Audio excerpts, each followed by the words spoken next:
to do a quick reminder of how the portfolio is constructed, because when we come out, we do these great case studies, but we often choose ones that are pretty exciting.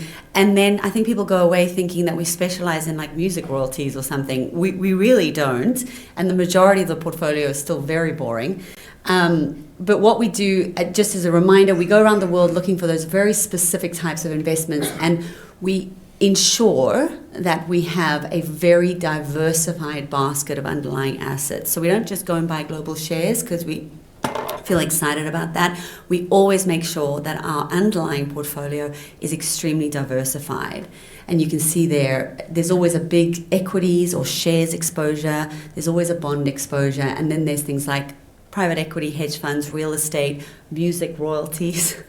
And then obviously by investing around the world into all these different assets, we then end up holding a basket of currencies. And again, we're not trying to be clever with the currencies. We don't believe we can add any value there. So we just hold a kind of diversified basket of currencies that reflects the global investable universe.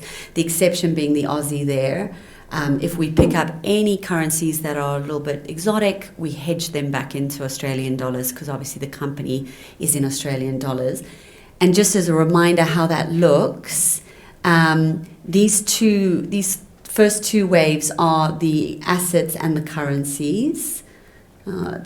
So you can see there that those are the assets, those are the currencies. If you put those graphs together, you can see it's pretty benign, probably about 6%, 6 or 7% per annum that those have produced, and that's what we would expect from a low-risk portfolio. The way that we've achieved the higher returns, and it's actually 11% as of April, we strap on top the discounts that we find around the world. So I just want to put the case studies into perspective before we go, and I'll point for you. Okay.